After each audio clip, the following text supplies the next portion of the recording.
Welcome in, man. Thanks for coming. I really appreciate this. Man, I appreciate you having me and the hospitality. Yeah, it was a moment trying to get here, but we finally did it. It's pretty awesome. Third Um, time's the charm on cancellations, I guess. yeah, we were only one cancellation away, though. We got close to that. Yeah, I was gonna get pretty far bumped down the list. Like, Yeah, it was going to be pretty epic, though. All right, so I'm going to do my little intro video. This guy's new, and it's just me just making noises. Can you hear this yet? Can you hear this yet? Is it working? Did I make it work? How about now? How about now? particular. Really just me trying to make music so I can use whatever music I want. But you hear my voice. I'm not really capable of making music. I don't know. I don't know if there's like an artistic tenor to you. If you just like drop your pitch half an octave, I don't. You might have it in you. I, believe I in had you. I personally had a lot of fun with it. It was great. Yeah. So you definitely need to check out the intro later if you have a moment. Yeah, I mean, I'm definitely gonna watch at least the first part of myself later if I can find it. Yeah, you just have to search for the name of this podcast, and today's podcast title is "I Don't Mind If It's Dirty." That's It's the name of my new podcast. that's the name of your new podcast. I don't mind if it's dirty. That's correct. It's kind of my inside joke I've been telling for the last decade, at least 10 years, and I'm serious. Like, whenever someone would say, that's what she said, like, boy, that weighs a lot. That's what she said. Yeah. Like I would say that's the name of my new podcast. That was my personal joke. And then finally I was just like, I'm just going to make this into my podcast, have all my friends over and, have a good time of it. And I'm happy to be here we are. episode 4. 4 is my lucky number. Actually, I have it tattooed on my right shoulder. Oh, is it? Yeah, Yeah. four is my lucky number too. I go 4, I go 7, and I go 8. I really like 8 because it's like supposed to be the supernatural. Yeah, I go 4, 8, and 44. Okay. It's just always been that way since I was a little kid. I can't remember ever not, but if I have a choice, like that's the one I'm gonna take. That's If cool. I ever get on like Let's Make a Deal or something, like I'm just going all the way and opening case 4 and seeing what happens. There you go. Like, I'm That's the just plan. I've been in gambling so long that I'm just blindly superstitious. Like Oh, wow. I used to be a relief pitcher in baseball and have gambled for a living. I don't think you can find a more like dumb ritualized creature than me. Like in the 6 years I've been doing comedy, like before I get out of my car at the venue, I've listened to the same song every show for like 900 shows. It's Back in my 20s, I would listen to Pink Floyd. I think it's Shine On, You Crazy Diamond before I go to sleep, no matter what, every night. I remember even taking the MP3 player with me to Israel so I could make sure I hear it. Oh, you guys go to Israel? Yeah, yeah, everyone gets to go to Israel for free when they're in their 20s, Huh. I did not. if they're Jewish. They didn't send me the newsletter. I'm sorry. What? I didn't know about You the didn't know travel about the perks. free? You didn't know about the free trip to Israel in your 20s? If you're Jewish, I did not. I mean, and are you Jewish on both your mom and dad's side? I am not. You are not. Okay. No, I come from a long line of Pentecostal snake handlers. Ah, gotcha. I Not, see. they don't give away as many trips. I'll give you that much. No, they take you on trips probably. Yeah, you don't want to be on one of those church buses. Actually, a lot of Yeah. them don't come back. Oh wow. So like a lot of missionary stuff. Yeah, like it was. I grew up in a very redneck church in a very not redneck town.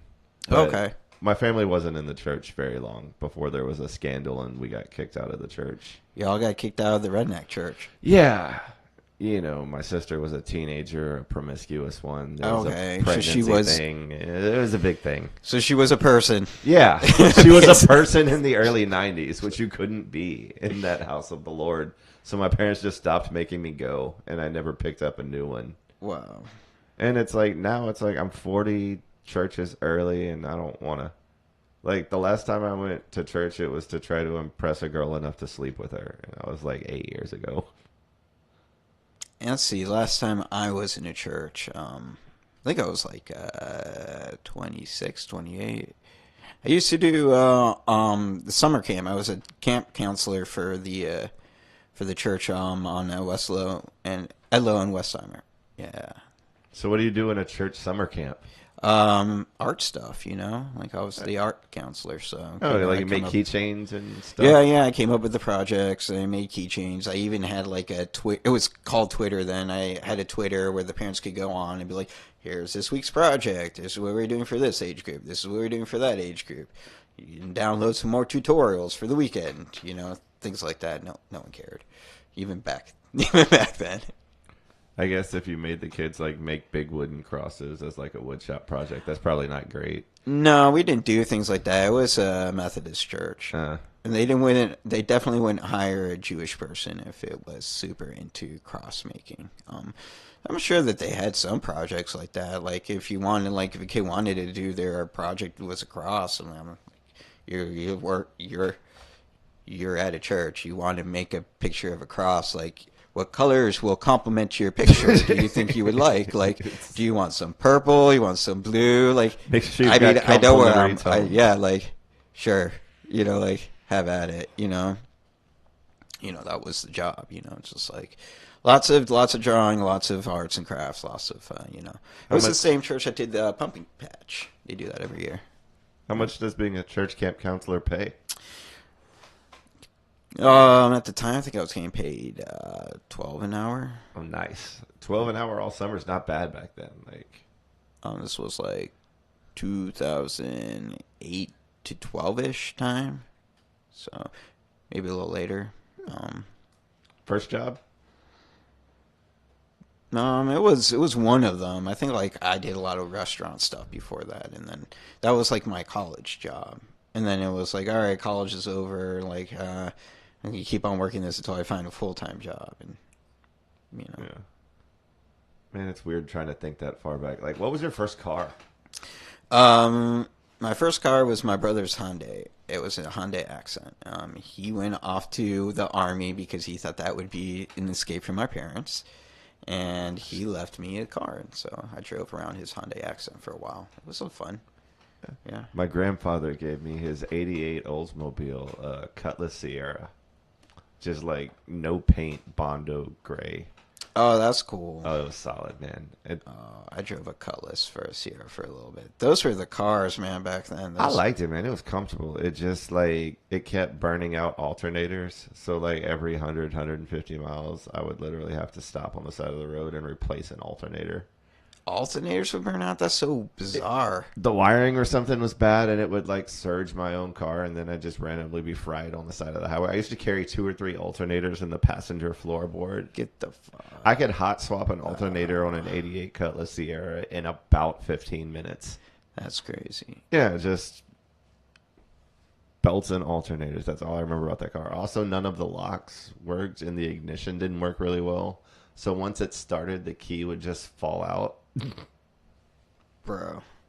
Yeah, that's the hand-me-down cars, though, right? That's the ones you get from your relatives. Yeah, I'm a firm believer that your first car shouldn't be good anyway. Like you should struggle with your first car for to make you appreciate the later cars. Yeah, yeah, You can't definitely just have give some pain. 16-year-old BMWs because then they're never going to understand like why power steering is important. Oh yeah, my dad had he had a Pontiac T1000. It was a knockoff of one of the Volkswagen Beetles. It was that model of car, and it had no power steering. The thing was small, and like he literally had this car until you could see through the floorboard. Like Oh, you could see the freeway underneath your feet. It was epic. I've been in one of those when you start seeing the light shining up through it. Man, I had a Nissan Sentra that had no that the power steering like lines got holes in them or something. So it would you could put power steering fluid in it, and it would give you about 20 minutes before you were out of power steering.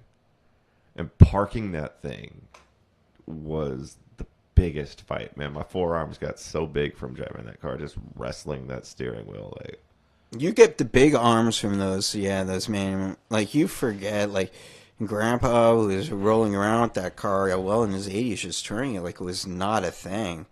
not even That bothered. man could choke out an 18-year-old in under 2 seconds. Like that was just from the not manual steering. Yeah. I try not to think about like how much of a badass my grandfather was and how much I very much am not. All of our grandfathers, right? Yeah, like my dad was an auto mechanic. My grandfather was in World War II and was like a long haul trucker. Like my dad worked out at the oil refiners. They're like the epitome of like if you need shit built or fixed type dudes. And I'm paying people to change my oil, and every time I pull into one of those service stations, I can just like feel my dad trying to reconstitute What are you himself. going to do with that oil? Like, you can't just pour it in a bunch of gravel like your grandpa did. That's true also. So like, wait, like it's not so much you can't change your oil. Like, okay, what are you going to do with it now? It's not that I can't. It's just What are you that going to do with the oil? Like, yeah. that's what you're paying for. Like, hopefully, you're paying for like someone who's not ripping you off on the oil price and not having to deal with oil. Yeah, and it's like I live in an apartment, figuring out a place to work on my car. I have to park on the street, so finding a place to change my oil is difficult at best. Yeah, I'm going to mess with that camera over there because it froze. So I'm just going to keep on telling me about your grandpa though. He sounds cool. It's like you know that part of King of the Hill where Cotton Hill is just like I killed 50 men. Yeah. It's like I remember asking my grandfather if he ever killed anybody in the war, and he just looked at me in a weird way and said a lot. And I looked up his medals later, and his medals are for like sharp shooting and a lot of shit. Like apparently my grandfather in the 40s in Asia was not to be messed with. And it's like he was one of those got married then went off to war when he was a teenager because that's what everybody was doing during World War II. And he lived to be 88 and like he came back, was in the Bataan Death March and stuff. And he didn't talk about it probably very much, did he? Not a ton, but I mean, you can't expect him to. Like, no, I wouldn't imagine so. that's pretty. That's something. Like, so my grandparents, like, they were fleeing during the war. So like, they got over here because my grandfather on my dad's side, like, he survived a work camp. So like, and they didn't, fight in wars. They fled them. But yeah, this is just a different time, different era. Yeah, I mean, there's no real good roles to have in a war, whether you're fighting it or fleeing it or just, like being generally oppressed by it. There's no good part of a war. Yeah, no, it's not fun to do any of the jobs or service. That's why I didn't Well, I mean, I understand. guess like if you're super high up in like Halliburton and you're in the back home part of the war where you're just like starting oil wars in other country, that might be fun. But it looks fun when the rich people do it. I don't know. Mhm. But other than that, I'd say there's probably no good war parts. Yeah. No, except for the technology, that's the only really upside about war is you always have new invention. New invention and a lot of back home downstream economic jobs. Everybody's in the war production business when it happens. If the war's big enough, that is. Yeah, I don't know how we got on this topic. I don't But either, man. It's a sad one, man. We need to switch it. Yeah, like we can just get off my dead grandfather. That's probably a good. Jesus. Mine are dead too. It's not just you. All of our grandparents are now, yeah. But we're still here, and Yeah. yeah. I feel like I'm really bringing the comedy to this podcast. I'm Oh glad I my brought God. the uplifting spirit that you expected. I did not ask you anything that would be entertaining and comedy type of you know. Oh man, I don't even have comedy topics. Like I talk about live stream, I talk about photography. I don't really. No, I'm down to talk about anything, brother. Like I was just saying, like if you were expecting lighthearted out of me, I disappointed off the rip. All right. When did you decide to get into comedy? How old were you to go? 33. 33. I'm 6 years in right now. I Okay. didn't really decide. I got into comedy by accident. It wasn't a goal or a plan. I was in poker, and there were a couple of other people in poker who were doing comedy, and one of them did a show, and it went real, real bad. And as you might know about me from our friendship, when things go real, real bad, I like to make fun of people. And Yeah, you do. so I spent about a month roasting this guy. Like I marked myself safe from his bombing on stage on Facebook. God damn. Yeah. And he finally just snapped and he's like, if you think it's so easy, why don't you do it? And you gave it a try, and Yeah, you were because hooked because it's fun to do. someone dared me. Like I have the most 8-year-old reason for getting into comedy because somebody's like, "I double dog dare you." All right. There was this reoccurring show at the Alley Cat Theater, which would happen once a month, and it was an open mic, or you could go there, and if you did 5 minutes, you could go for free, and if as an audience member, it was $10, and so I remember being dragged out to it, and then be like, "You want to sign the list?" And I'm like, like you put down $10, and then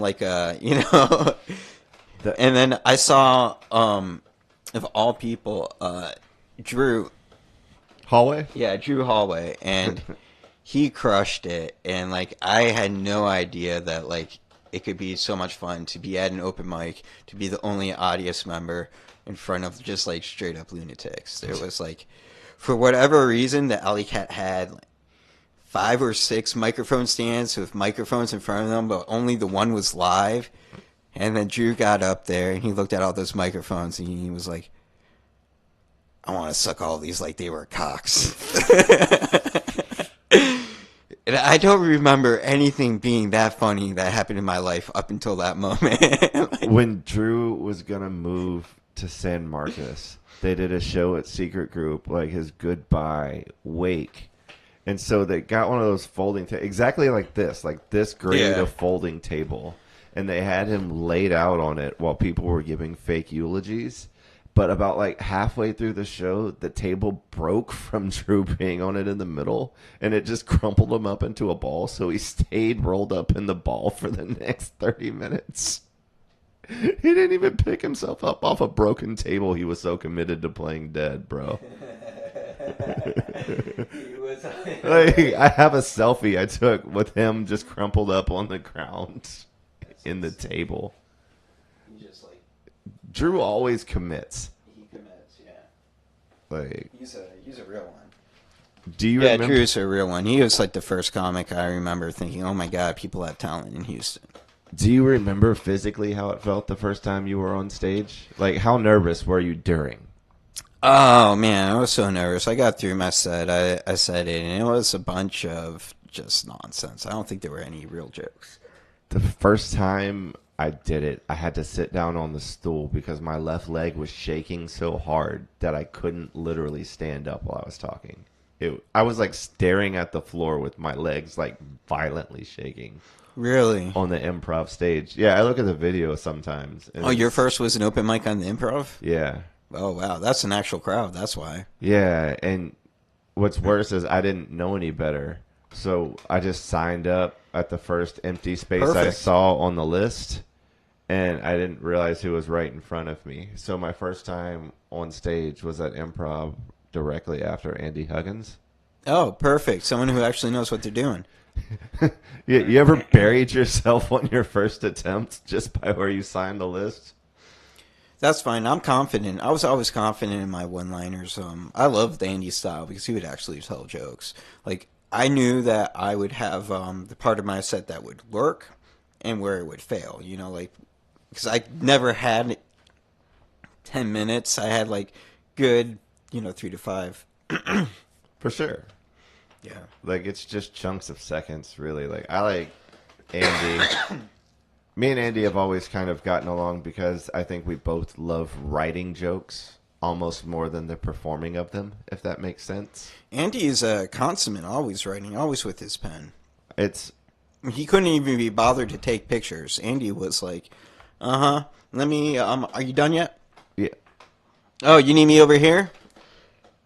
I gotta put down this. Take a picture. Like he was not about it, but he got warmed up and he started to have fun. yeah, he's about as crisp as you can be. There's zero fat on any of Andy's jokes. He's No, just he gets ruthless all with of the his time editing. off. Just- Yeah, he gets all of his time off. Yeah, he's a set up punchline. But he also has his segments, so he's like, these next 8 to 15 jokes can go in any order, but but they have to be here. they're the same chunk. Mm-hmm. That's something I learned from him and from Tommy Drake is to try to make all of the pieces as interchangeable as you can. And just like write the joke to where you can do it first or last, depending on what you need to do. Oh, that's really good advice. Yeah. I mean, I've played with a lot of different closers. Where I struggle is opening. Like I have a couple of jokes that work most of the time that I don't particularly like. But getting started is the worst part of it for me. Oh, I always had a really strong opener where as soon as it opens, it's like, oh, that's nice. What else is coming? And then I'm like, I have nothing. So it was always like I need to build on my opener and like keep that going because all my jokes would be not like they're all set up punchline too, but they don't always necessarily work and flow into each other with the story. So you have The issues. transitioning is hard. Yeah, transitioning is difficult, and that's like the part where one joke leads into the other. It's I try to take each joke as like its own independent topic so that people don't expect me to stay on a theme. If I can just like set the expectation that here's a joke about a thing, all right, we laughed, I'm on to the next thing. Exactly. Yeah. Then I don't have to worry about like, oh, does this joke really fit with that joke? I can just do whatever I remember next. Like I always know where I'm ending and I always know where I'm starting, but the middle is just whatever happens to pop to my head at the moment. Yeah, that's your bread crust. I mean, you have that in coding too. You have that when write any kind of software, program. You have your opening and your closing. You have your tags. So 100%. Just little loose guides. Like, how'd you get into the photography piece of all this? photography is where I started. I got into photography because I wanted to draw action correct. So I was in college. I was 22. I had everyone filling up my heads with fears about copyrights and lawsuits, and as they should. I saw people right around that time. There was this guy who saw a picture that was in like the Quran, and he took that picture and he made a sculpture, and the Quran sued him for like 20K. And I was like, okay, I'm only working for my own photos. And then right around that time, I had a friend who was getting in more into boxing stuff, and he was doing the writing part. He was writing for a blog, and it was all boxing. It was called Ringside Report, and they moved on to like doing like more wrestling stuff and other things. Like my editor Gino, he makes movies. He's in the independent movie scene in LA. Actual stuff is really cool. Definitely check out Gino McGee's top notch cool stuff. And so we would go to fights, and I would cover the photography. And I wasn't even his first choice. He had like another friend from high school, but he spent all of his time like talking to the ring models. And like he didn't take as one does, and like he only took like wide photos and like no close-ups, and like I did my best with what I had, like first a point and shoot camera, and then some DSLRs and better stuff. It's really ironic about it is like the photos I could get now, I could tear it up with like the newest and the best tech. Like back then, it was like I had like bubble gum and wrappers and paper clips, 100%. But I still got to go out and do it, and that's why I was able to get like all the things to I guess to your left of you, like everything, The wall of art. Yeah, the wall of art that's directly behind you is all inspired from my doing that photography back then. Which that's how I got started into photography, and then from there, I did like daycare centers. I did first I did babies. I did babyography. That was a lot of fun. They were 4 weeks and up. No, 3 months and up. Excuse me, 3 months and up. So 12 weeks and up, and just old enough that they could lift up their head and be like, that's what we wanted photos of. We would sell the shit out of photos. The problem is, salespeople made money, not the photographers. Same everywhere you go. I really think that there should be some kind of photo union in Texas. This is like dread awful here if you work for any kind of corporation. Just plain terrible how they treat people and workers here. Just awful. But I started in babies, and then from babies I worked on to daycare centers, and from daycare centers I did school picture day, and then from school picture day I did more seniors. From seniors I did like weddings. I went to all kinds of events, corporate events, and you know. Eventually, all that led to open mic photography, as one does when they're in their 30s and doing school picture day. It does lead to open mics. That like, there's only a few different places you can end up, and open mic is one of them. Yeah, it's always weird to me how the different variations of people that collaborate at these open mics that you see, because it's like there's so many people that just are at open mics that also literally couldn't afford the parking for the open mic. Mm-hmm. It's just, it feels like a court of last resort for a lot of people when they're like, well, it's free to talk to people. I can try to make it doing this. And it's doing something. You're out there. Yeah. You're out there. You're doing something. You're Yeah. definitely Something's always better than nothing. You're definitely not on your couch doing nothing, like just sitting there waiting for something to happen. Nothing ever happened from the couch. Like nothing's ever gonna happen. You could meet a new person. You could get out of your depression. You could try out a joke. You could have a drink or not have a drink. Actually, best to stay away from the drinking at open mics comics. I want to say it's very easy, but yeah, that's when a little discipline comes in. Especially it's hard for the first couple of years you're in comedy where the only way you're getting paid is in drink tickets. You just don't drink it. I mean, I didn't. I've been sober through the entire run of comedy. Or That's at least the awesome. California version. All right, that's cool. That's awesome. Like I definitely have not been, but No, and I mean, that's more my life that I couldn't manage than anything else. no worries. That's a fun little shutter click. Just... Oh yeah, that's the DSLR. Oh, and it's still not rolling, man. That's a DSLR, and that's the fun with live streaming. Everything's kind of like up in the air with the cameras, and You're always gambling. I mean, I'm having fun. I'm playing. Like nothing has to be perfect. Really, it's about the solo cameras, and then I put up that camera last minute because I thought it would be fun. yeah. It's nice to have multi-angles. Like, I'm still running my podcast off one webcam. Webcams can work though. It's whatever gets you there, right? Yeah, It's I just whatever got it tech you mounted have. on top of a tall tripod. Just Like, one dude, that's angle perfect down. because you know what? A webcam is not going to turn off after 29 minutes like these DSLRs, and like everyone had to see my butt, cross over the camera, me try and turn it on, and then realizing, oh, the transmitter has to wake up too. Oh, It's like a whole production, man. But I did a I whole like them. episode with Will Loden, and he's so loud that I didn't realize his mic wasn't turned on. He was just getting picked up through everybody else's mics because his Dude. voice is so naturally loud that That's perfect. Like, good thing the low cut filter wasn't running. yeah. I just looked at it. I'm like, how did I save this episode accidentally? Because I accidentally had Hannah's mic. Better yet, you don't give Will a live mic. You just put someone to the left of him and someone to the right of him, and you just get that really good stereoscopic sound, and your levels aren't blown out. Yeah, I have to normalize on his Yeah. levels so much. That's like a good 20% of the time. Of Yeah, putting you out just those have videos. to turn him down on the little mixer. But He gets excited.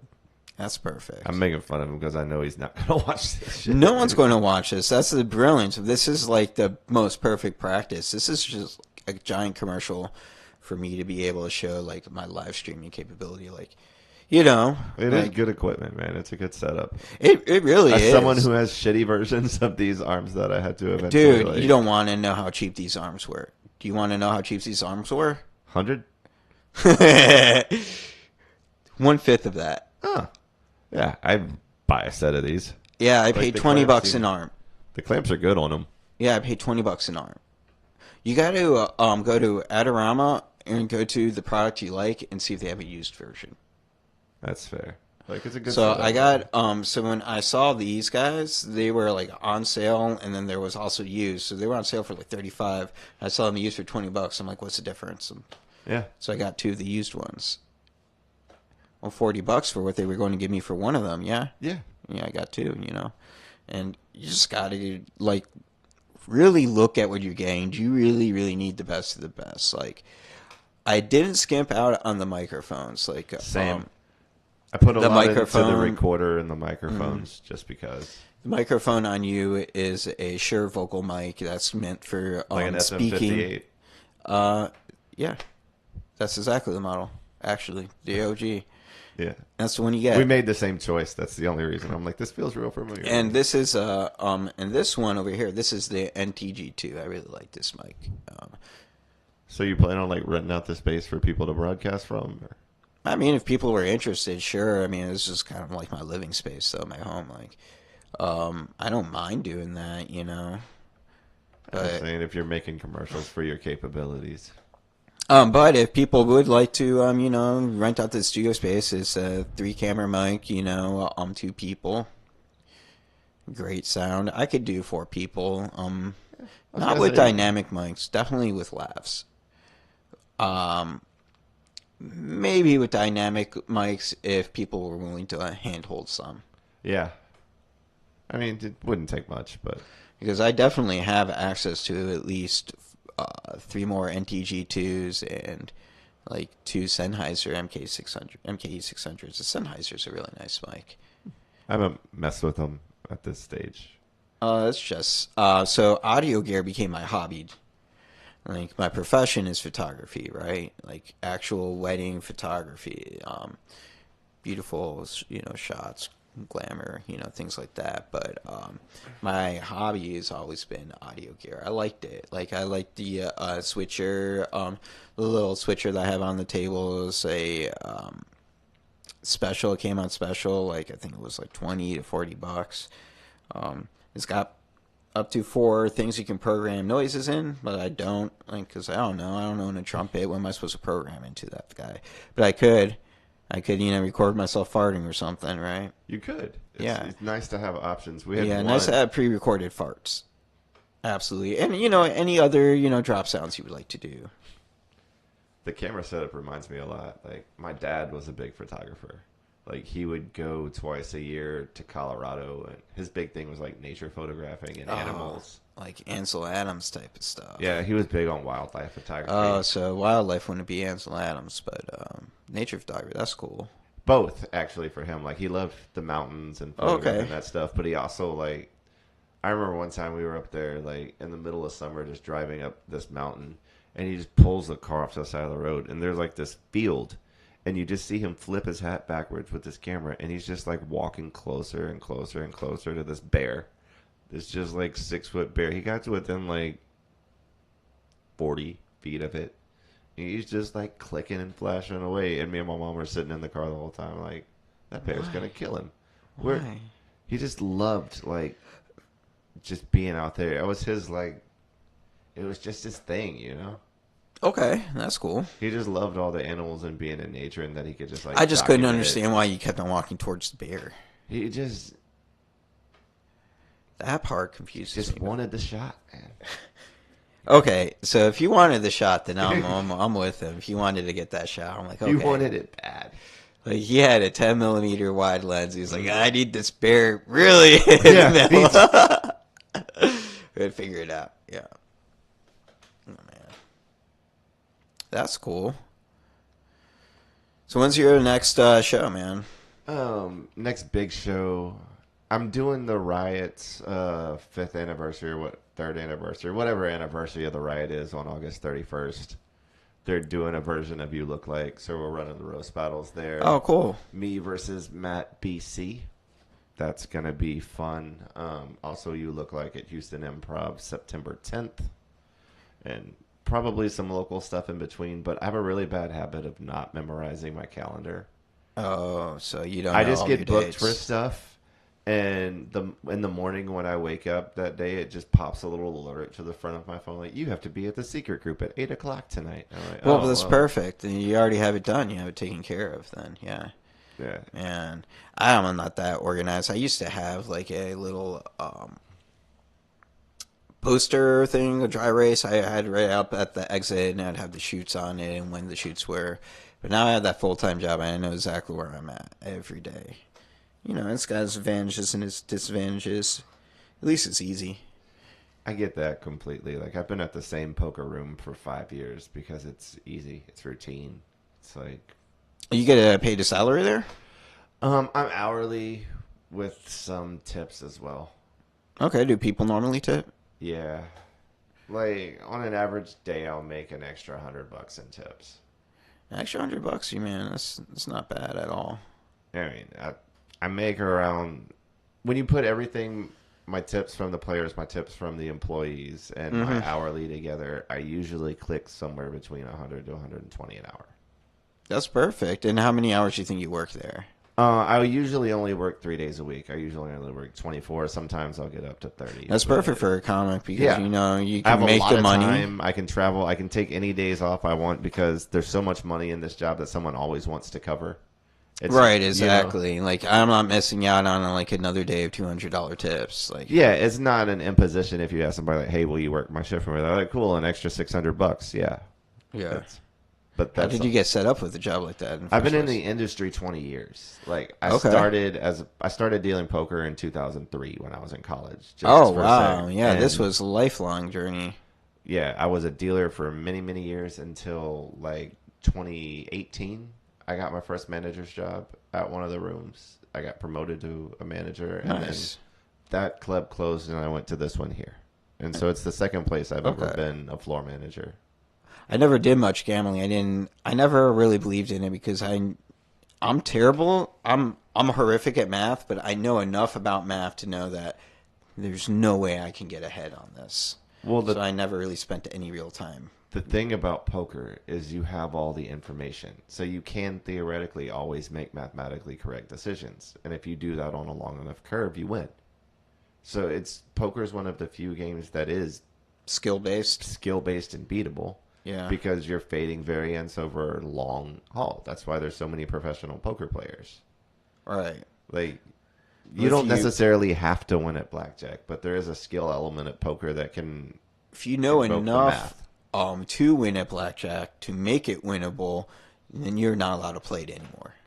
Which is like, so if you learn how the game is played and how to play that game and you have the memory for it, which is, blackjack is just a giant game of memory. It literally is. There's 5 decks with, 5 sets of cards, right? For each, that's a memory game. Yeah. It's memory. And then knowing how to add. So, if you learn how to do all that and you have a good memory, you're forbidden from playing it. Yeah, blackjack and drinking while driving are two things that if you get too good at it, they don't let you do it anymore. Oh wow, that's hilarious. Why Yeah, why the latter? if you drink and drive too much and hit the top of things, then they put a little thing in your car where you have to blow in it to start, and there's jail time involved. Okay, I was just see in my head, my dumbass head, I was thinking someone got so good at driving while drunk that they never had any repercussions from it. It was like, I'm only on one wheel now, Bro, but I'm home fine. I come from the opposite end. Let me tell you a story about my family that's true. My uncle got a DUI when he was on his way to the jail to pick up my cousin who was being released from his DUI. Damn. Yeah, that should be like one DUI should negate the other DUI because It's kind of like if once you multiply the negatives together. it's kind of like one of those prisoner exchange things where like each side has a hostage. Like we got our cousin back, but we had to give him somebody in return. Billy's back, but Fred will be out for 2 weeks, it looks like, because Amber was mean. And the thing was, I was like, why? And he's like, well, you have to understand, like, driving to the jail made me nervous, so I had a couple drinks to calm my nerves. Then he shows up at the police station smelling like alcohol, stumbling out of a pickup truck, and they got him in the parking lot. Yeah. See, that's why I love weed, man.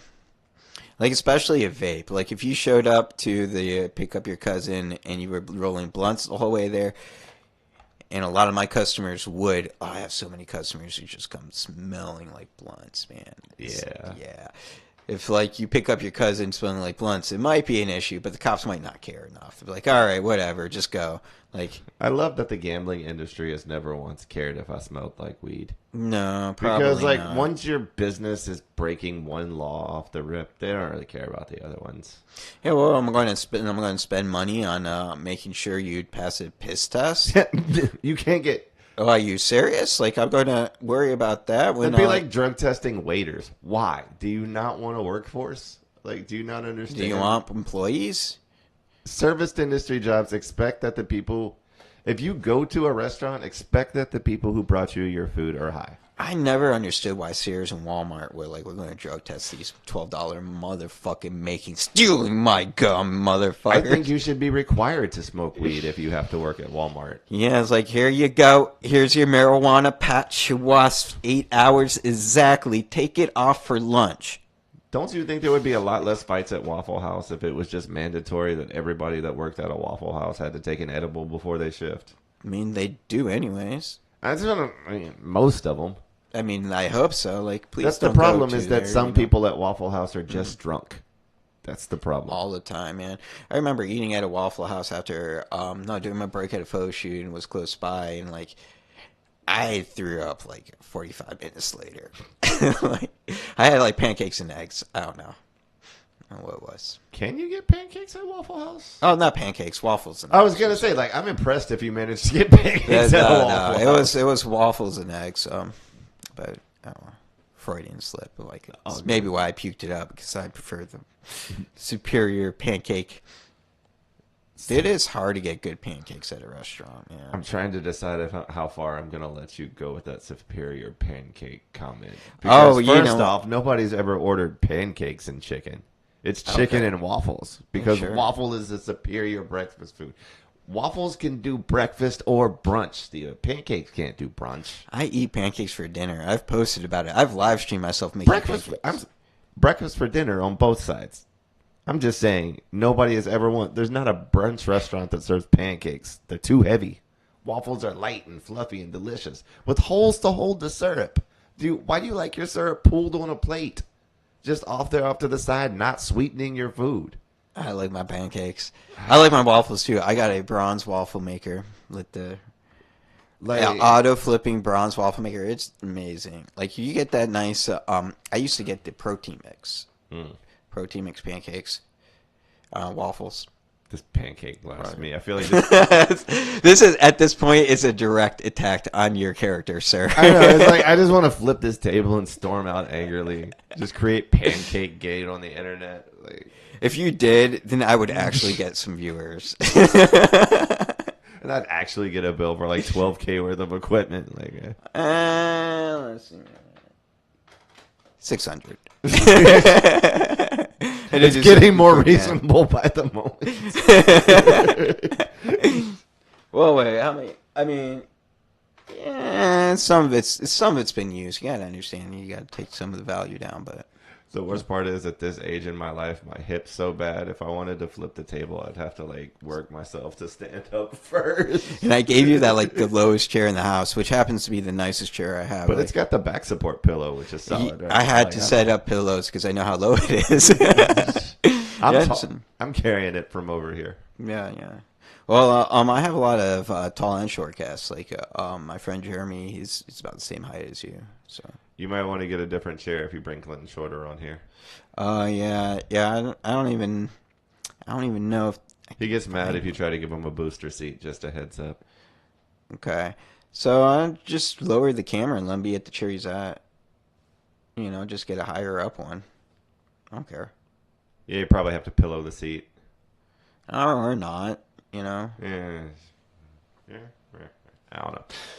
Because, you know, like, once you're on a chair, you're on a chair. Like, you know, like, even if that's you a very profound sentence. You know, because, like, I'm thinking, like, even if I had, like, an 8-year-old kid in the chair, I just, like, I would lower the camera angle so you would see them, like, you know, like I don't see the worry there. You've got small person photography and videography experience. Yeah. You'll be all right. Yeah, I would just, like, I would give him the exact same setup and just, like, scoot closer. I mean, you're fine. Just the arm bends down. You can lower the mic. It's fine. It's whatever. I don't care. You know? Yeah. That's not a problem in my world. My problems are like, fuck, I need to stop to get some Mountain Dew and So I like that. I like to make sure that you get like your snacks and your drinks of choice. And Yeah, I gotta like my biggest problem is that especially when I get home from work, I don't want to go back out for food. dude, once I'm home, I'm done. I have to I'm stop. done. It's so I hard for me have to to go back out. stop. I have to stop. On my way home, like I will take all of my gear from the car. I put it in my shopping cart, like that big black rolling case. Like Yeah. I had that in my shopping cart last night. See, my big thing is the gap between when I get off and when I want to eat is about 3 hours. Right. And I get off at 6 o'clock, so I'm So in the everything. giant cluster of HEB where the parking lots are just the word. And it's just when I start looking, I'm like, you know what? I'll just pay the $8 for somebody to bring me something from DoorDash. It just stops being worth it to me, and I get lazier and lazier. That's crazy. 'Cause I never used DoorDash once. I just could not pay someone else to bring me food. It's super easy for me because I can't drive in the rain. So, like, I don't have a choice if it's I don't. storming I wouldn't outside. drive in the rain too. I definitely. I'm with you. Like I'm definitely canceling plans if there's a little bit of rain. Why? Why am I fucking with it? Like who am No. I? Like I hate parking and I hate driving in the rain. Like That's you're like already any- telling me that parking's bad and like it's going to flood too while I'm like inside hanging. No, That's no, a no. good 60% of why I don't open mic is because I don't want to drive down, pay $30 for parking to do 3 minutes of comedy. Like I just I'm with you. Like once you know you're set, like I don't see the reason why you would need to go. I went to every If mic you're- for the first 2 years. If you're, yeah, I did too. Like I've been to over 300 mics, and they were lots and lots of fun, and I made lots of friends. And like I Right. don't need to do that after work anymore. Yeah, that's right. I could just go to HEB and I can go home, and then I can cook some chicken or something. Yeah, and the thing for me is I've done it so much that like I've also had parts where I've had to take like a month off for family obligations and things and come back and it's like it's fine. It doesn't go anywhere if you don't. I could do the same set I did in 2019, like around when like 2019, 2021 ish is when I kind of just like stopped because like you gotta be. I didn't want to do it anymore. I didn't want to drive after work, and I get that completely. like I have a full time job. Like I'm supposed to be, making illustrations after work and finishing up, deadlines and stuff. I almost never draw anymore. It's just like too much effort because like I'm mental. Like, it's after work. Like physically I'm capable of it, but I don't have the strength of mind to do it. 100%. To do it. Like my to brain's actually put it- exhausted. do I've it. had to think intensely for like 10 hours. I haven't had a choice. Now it's just like I have to give myself time to space out a little bit, time to like refigure myself before I have to go do it again tomorrow. Yeah. And I especially got kind of weirdly reprioritized. Like this is going to sound like kind of a downturn, but like when my mom got diagnosed with cancer, I'm like, my mom's in her mid 70s. I don't know how long I have with her. So I'm not going to be at bars every night for 3 hours. Like I'm going to make it a point to spend more time with the family I have. Oh yeah, absolutely go do So that. I've been these past couple of years, like if it's not something that I want to do in comedy, I'm probably not giving it the time. Yeah, you're probably hanging out with your mom. Yeah, like if you're offering me 7 minutes at your bar show that has a smoking themed lineup that you're gonna pass a tip jar around for, you know what? I'm probably just gonna go watch Survivor with my mom. But y'all Yeah, kids well, I have would do fun. the same. I'm 40. Like, Yeah, watching your parents, man, that's crazy. Like my parents, my mom is like invalid. Like she's got like really bad dementia. Like she can't. Sorry, man. She's bedridden at this point. She can't feed herself, like stand up, talk, or anything. that's how my grandmother went. And so my dad, like let's say like before COVID, it was a couple of years before COVID, so like 7 years ago now, like maybe 8, maybe a little bit longer.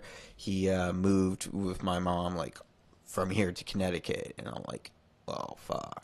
Like I can't follow you. I have a job in an apartment, and I'm a grown person. And he was like, "No, just come work at my job place as a welder." And I'm like, "I've never welded before in my life," and Yeah. I'm like, I'm looking at my skinny little wrist, and I'm like, Probably not. like it might not be in the cards for me, but Yeah, man. If you have your family in town, you gotta spend Uh, time with them. about an hour. It's about an hour to get to my mom's. Okay, that's doable though. That's It's like the about twice a weekend. week, like for Yeah, me. that's enough. It at 40, it kind of is. Like Yeah, I just like I like that because I get to have dinner with my mom at least once a week. also our parents are pretty independent. She might not want to spend that much time with Yeah, you. my mom does a lot of her own stuff. She travels a lot with her cousin. She bought an RV. Like I'm just grateful to still have mom. Like losing my dad taught me that will lose my mom one day, if that makes sense. Yeah, all this Like stuff is really hard. Yeah. it is, but it's just the lesson from all of it is just appreciate the now. Yeah, the time you can. That's why, one of the reasons why I wanted to, do this podcast because, like, I wanted to tell my joke, my inside joke that I've been telling for the last 10 years, instead of That's What She Said. That's the name of my new podcast. It's great. Like, after 10 years, still no one's thought about it. I still got the Gmail account, I still have I have the YouTube set up, and then I wanted to, hang out with people I thought were cool, people who are doing cool shit and, just be able to, you know, show my hobby, like my audio skills, my live streaming, and photography too. All the stuff that's a lot of fun. 100%, man. Yeah. The only reason I do my podcast is it's so vain. But like I wanted to take this period of time in Houston comedy and just try to get a little segment of everybody that I think is important to it. So I'm just Okay. collecting comics like Pokemon. So like maybe someday somebody will look back at the totality like, holy, these are really the people that were. Yeah, and like when you look back at those Bill Hicks photos with Andy in the background, like fuck, dude. Yeah, Andy's my big project. I want to get Andy to come do the podcast just Yeah, because I that's a feel like tough having. one. Well, I mean, I'm just gonna offer him money. Okay. Like I know Yeah, at a there you certain go. There you like go. I know I he think hates podcasting, but I know if I yeah. was like, "Hey, I'll give you $200, come give me an hour," like Yeah, why he'd do not? That's it. what he does. He entertains for money. Yeah, and Yeah. it's like I feel like we as a community are gonna want to have video of Andy just talking about comedy at some point, probably sooner rather Yeah, than later. I got him to sign one of the prints I made. So I have, the one I have of him like with holding the grapes. I had him sign that one, and I paid to go to one of his shows. And I went to the show. I watched him do his set, and then when he got off the stage, I asked him to sign in, and we went to the back room in the Improv, and he signed it. It was pretty cool. I have, man, I did not plan on telling anybody this ever, but we're here. I have this folder on my phone that's just, it's in a gallery of pictures in my phone that just says things to cheer you up. And so it's like, I have this random paragraph that Billy D. Washington sent me one time about my writing. And I have this photo of me. It's me with, in the background, you can see Andy Huggins on stage because we did this god awful bar show in like, I want to say Conroe or someplace North Texas. Just like super drunk, super rough, aggressive crowd. The lineup sucked and the people in front of us sucked. The crowd, like, it was all the things that could go bad. Sketchy audio, and like I fought for 20 minutes, and like I got a win in a tough spot. And then Andy didn't like do what Andy's accustomed to, but he fought. You could see him fighting up there, and like we both got through the show and like made him like us, and the other two people on the show like definitely didn't. And so I posted the photo from that show of like me and Andy, and on Facebook, he comments under it, "Go to the box office and pick up your receipt for dues paid." And I was like, "Oh shit! I went through a shit gig with Andy Huggins.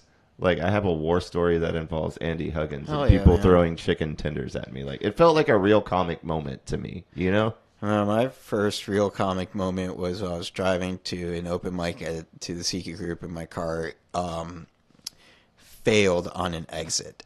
Like it just cut off. And I was like, "Come on, I'm over the hump. Let's see what neutral Neutral, does." You just get out. Just get Let's out on just Polk. see. Let's just see what neutral can do. You're just Fred Flintstone in the car on Polk Street, just trying to like.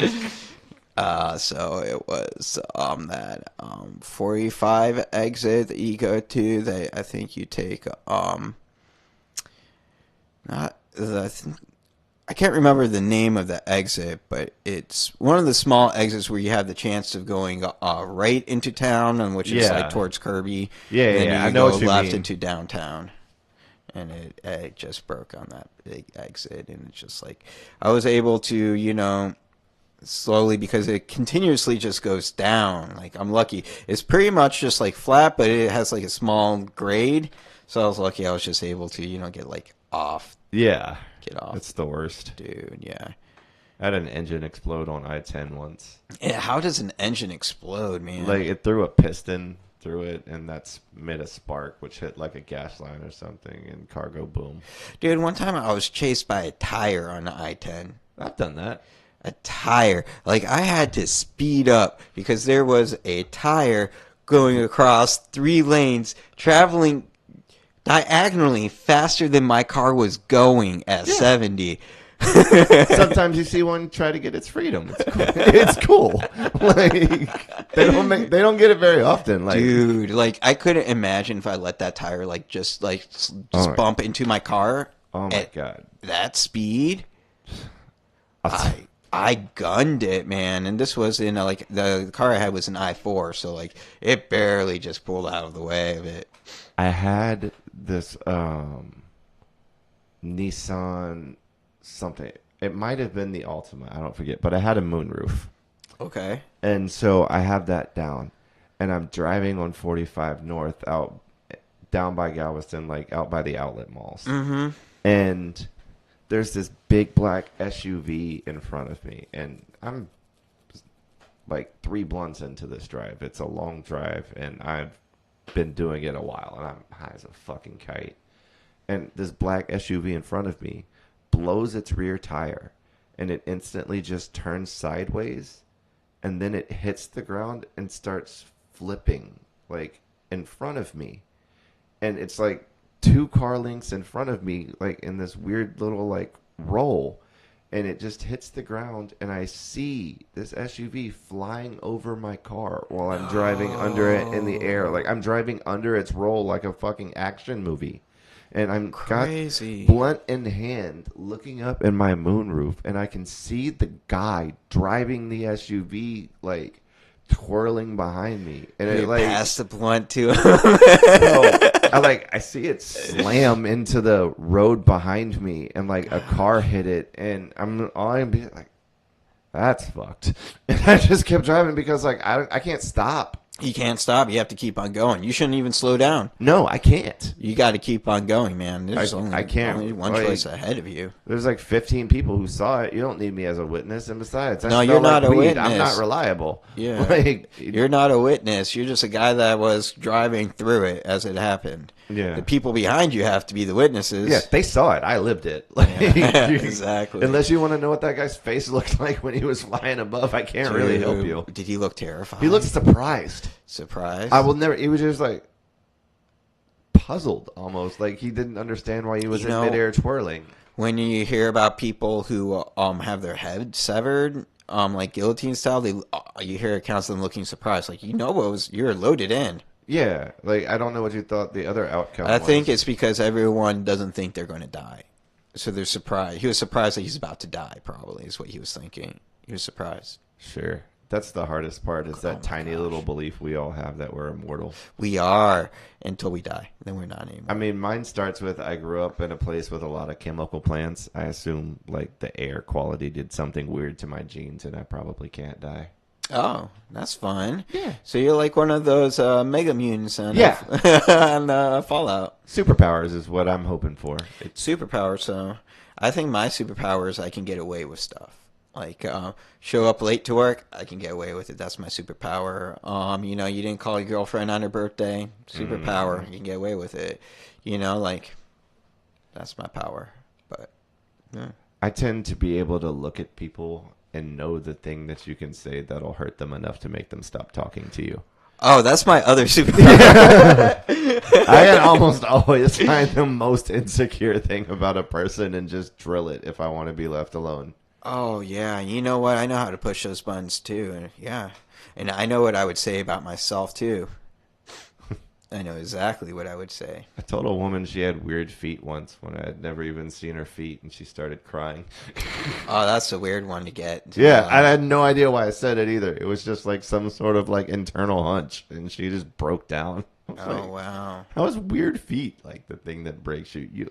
Oh, How'd man. you make it this far? I think all women have weird feet because of the shoes. I think all feet are weird. I don't think there's Oh. like a healthy interest in any level of feet. Like I don't want to look at. Oh, okay. That's the thing that's like, if you made me rank sexual fetishes I judge the most, the feet people are like 1A weirdest. Like I don't want to talk Yeah, to you the got to feet turn out people. those videos immediately, right? Yeah. As soon as you see the foot go up, I'm like, I like, don't know. no. I don't understand that one. I don't get the feet thing either. I never understood the feet thing. Yeah, I don't understand the people that hit each other and beat the crap out of each other. But Oh, you mean as like couples? yeah, like the whole BDSM, I'm gonna whip you thing. Oh, okay. I was just thinking about my friend who had his girlfriend who was from Oh yeah, I don't understand the army Argentina domestic and- violence couples either. No, no, I was thinking about that guy, but yeah, like the pain I think I can understand the pain thing so you feel alive. I think the pain thing makes more sense to me than the feet thing. I don't know. I was addicted to painkillers for 18 years. Like I've gone a long way to not feel To pain. not feel pain. Yeah. Yeah. I had an issue with painkillers. I was working for this old picture day company, and I was dropping off calendars. Like dropping off calendars at schools is like kind of an incentive. Keep booking with us. Here's a free calendar. Like whatever stupid things. Those nice like desktop Yeah. calendars. And I was at a red light, and this truck hit me from the back, right? So, I got like a couple of steroid injections in the lower back. I had to buy a new car, things like that. And, they give you painkillers. So, like, I had painkillers until the painkillers ran out, and then I magically That's had, the most accurate description. and I magically had a friend, a new friend, a brand new friend. Bro, mine started, I had a dental procedure done. I had Okay. a root canal that went bad, and they gave me a 30 count bottle and 2 refills. And I was on my last refill of that bottle when I met a girl with sickle cell anemia that was getting 300 Vicodin a month. And so I dated her for like 7 years. Okay, yeah. Yeah. Wow. It's not a problem if you never have to go looking for it. It was just No. Yeah. a hobby. I mean, it's hard to stop. Like for me, it God, would the be worst. like I would eat like half of a Vike, and then like I would try to drink 2 beers real fast. When I started, eh, when I started, it was just one at night to sleep. But when I finally got off the roller coaster, I was taking 10 at a time, and Wow. Yeah. usually every other hour. That's Like insane. 100 Vicodin in a day wasn't uncommon for me. I never got to that level. No. It takes a long time and a lot of Yeah. practice to get to the major leagues of competitive eating, but Yeah, Yeah. I guess so, man. I do remember having a routine. It would be like work, home, eat the Vicodin, have a beer, eat the other half of the Vicodin, have 2 more beers, and then like maybe have half another Vicodin around midnight. yeah, it got real specific for me too. Like, I take a dose on my way to work, take a dose on my lunch break, take a dose when I got off, double when I went to bed to go to sleep. Like, I used to like take stuff to sleep and then take stuff to wake up. Like, I would take like 6 Benadryl at a time to sleep for a few hours. Then I'd just crush up and do a few lines of Adderall when I woke up to make me be up. I liked my Adderall control release where I would take the Adderall and I would go back to bed and wait for the Adderall to like the control release to kick in because like the way that That makes so much sense to me. Go the on, way sorry. that felt, it was like because when you first wake up in the morning, it's a fight and you're sleepy and you hate everything. But the way that felt, like just like, Damn, that's smart. it was. I I like still this to theory. this day, I'm like, think about that. Like, I won't do Adderall or uppers. Like, I'm No, not. I can't but do anything I think anymore, about but- that. I think about, and I'll take coffee naps to try. I'll try to get that, but it doesn't work. I just get heartburn. Man, heartburn at 40 is no joke, bro. Oh, dude, it's every day. It's one of the reasons why I started being kosher is a lot less heartburn.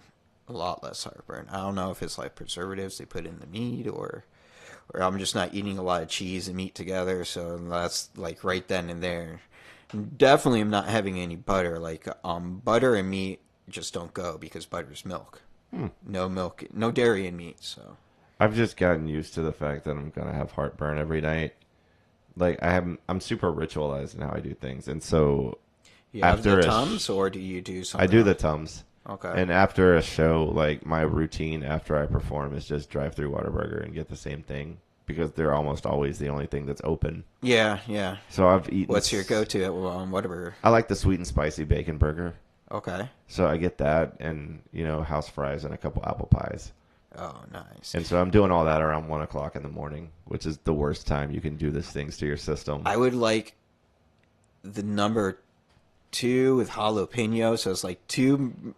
So there's Yeah. two patties with the jalapenos and cheese, and then I would make sure to get French fries and onion rings. I'd have to be very specific. I'm not substituting. No, I want both. Like, don't. Yes. I'm not choosing here. You're bringing me.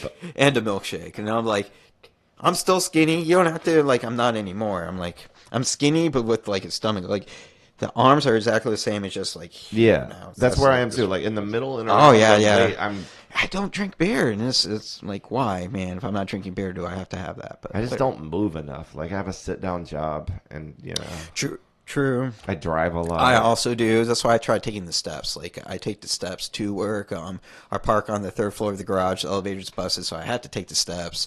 A lot of time I have photography gear, so I'm carrying like cases up the steps too. But it's still not enough. I do jump rope after work. I try to do between 1 and 3 minutes of jump rope after work. 3 days a week. Still not enough. I got that pull-up bar in the kitchen. I'm trying to break a set of 5. It's been a minute since I got past 5, mainly because of how much fatter I am now. It's Like pull-ups mean so much more when you're fat. the breakdown of bodies is real, bro. Yeah, I'll be 40 in September, man. I've got hip dysplasia like a German Shepherd, dude. It's Dude. fucking like, Really? yeah, like my left hip comes in and out of the socket all the time. Oh, It makes a that hideous shit. popping loan. Oh, Like, that shit happens to people though. Oh man, that sucks though. yeah, I mean, but tall people don't really have great runs with their bodies anyway. They usually crap out around 60. It's never great if you're oversized in any direction. Yeah. Which is why I want to like lose weight. Like I want to lose the weight on my chest and on my stomach. And that's like the hardest part. Like I've always had like kind of like a chest up top. I think that's just genetic. My dad looks that way. And, my older brothers look that way. So like that's just like the Jewish look, I guess, for my family. My dad was an inch shorter than me, but got up to like 350. Oh, so you was And I've maxed big. out at like 220, so I'm afraid of like what my ceiling could be if I really let myself go. If you tried to Yeah, eat. if I really just got in a dark place and tried to eat my way out of it, I feel like I could throw another 100 pounds on this frame, and that'd be a problem for people. Like I don't drink soda much. That's why I avoided Mountain Dew. I try to quit, but it's hard. I'm going to get the Mountain Dew later because it looks so delicious. Like I'm not going to lie, Mountain Dew looks so yummy. Like I ran out last week to get Mountain Dew and toilet paper. Funny how both of these things ran out at the same time, but Yeah. that's That was my COVID shopping list. It's just bring me Doritos, toilet paper, and Mountain Dew. like I had a bidet. Like even in my old apartment, I had a Never bidet. done it. I find it to be better. For me, my personal situation, I'm not a fan of the paper stuff, man. Like I get the toilet paper that I buy. I try to buy toilet paper that's going to hold up a little bit better. And it's just pretty much like, all right, like my butt's not dirty with shit. Like I know I'm done now. Yeah. It's just, I could never get past the concept.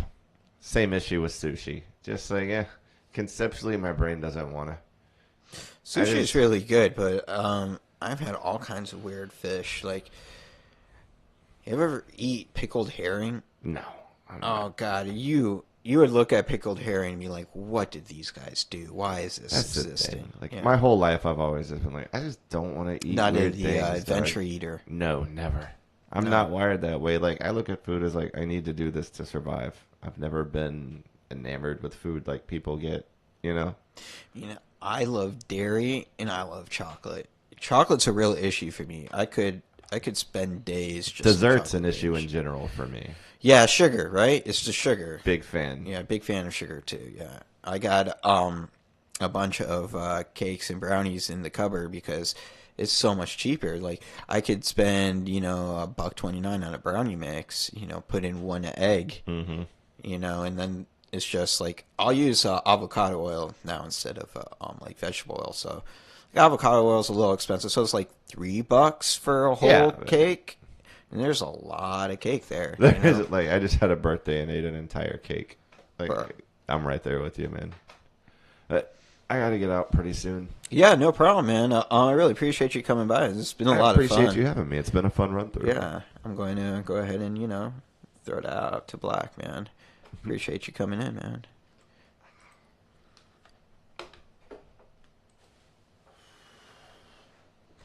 That was cool, man.